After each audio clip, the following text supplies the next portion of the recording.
Hey there, it's Ben from Practical Shooting Explained. Today, as I promised in a previous video, by the way, I'd like to talk about three things that I really liked, three big takeaways from the class I took with Mason Lane. Okay, so no reason to waste time. I'm going to jump right into it. So, the first thing that I really liked that we did was a drill that I like to do dry. It's called trigger control at speed. So what you do, you take your pistol, cock it, aim it at a target, and then when you get the beep from a timer, so you react to the beep, and then you smash the trigger back quickly.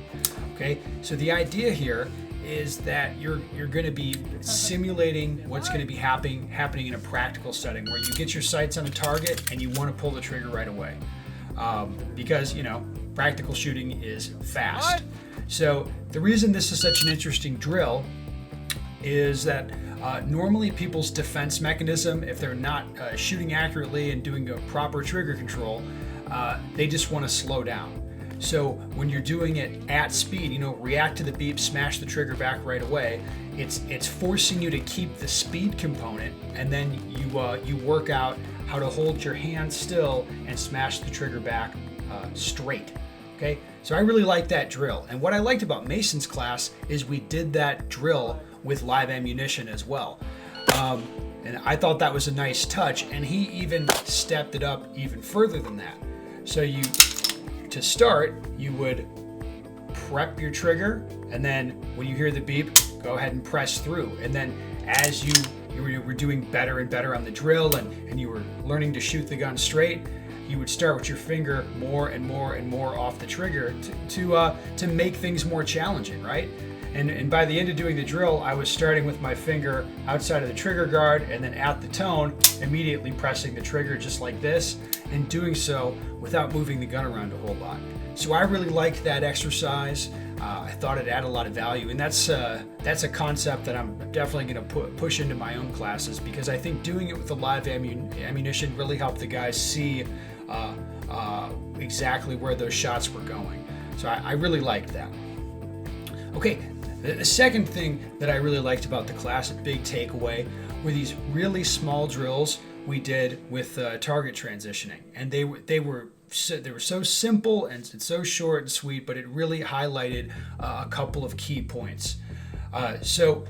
Mason really emphasizes nice, precise gun and eye movement, and that's what these drills focused on. So there was one where you'd start with your eyes and gun pointed out at a target here, looking at it, and then you'd fire a shot and immediately just shift your eyes to where the next target would be. So be bang and move your eyes right away. And it was a really good way to illustrate that as soon as you're done with one target, you see the sight pop up off of it, you need to look to the next job or the next thing. And I really like that drill. And then we did the reverse of that too, where it'd be, when we decide, we'd start with our eyes exactly where we're going to be moving the gun to, and then at the start of the drill, the gun would come to that spot, we'd shoot just one shot.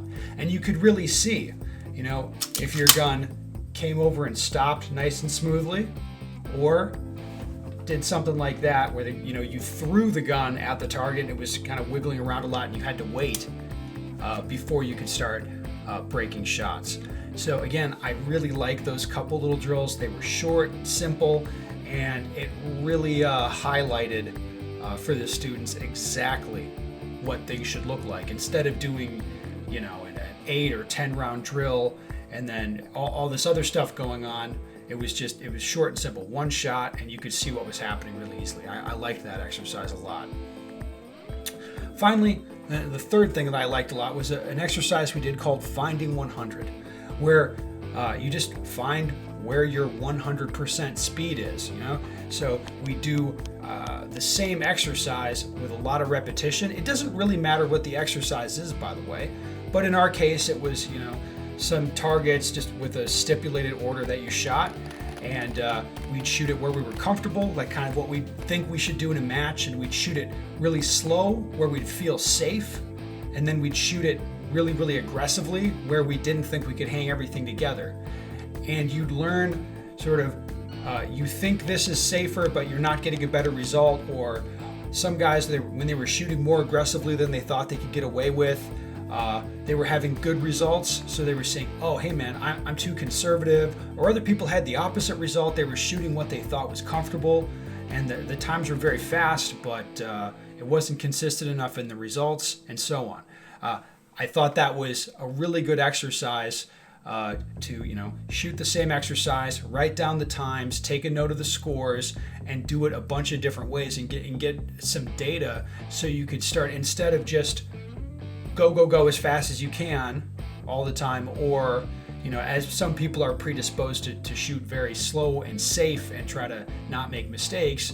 You're actually having people do a data-driven approach where they try things a few different ways multiple times, and they start to get a really good sense of how aggressively they should be shooting. So anyway, those were the 3 big takeaways for me. I really like going to a class and coming away with takeaways, and I would encourage you, if you take a class with Mason or anyone else, after the course, think back, reflect on what really jumped out at you, take some notes, and try to incorporate those ideas into your own training. And I think you're going to find that really beneficial. So anyway, that's all I have for you today. If you have questions or comments, put them down below. If you have a really good question, we might make another video in the future on that topic. So thanks for watching, guys.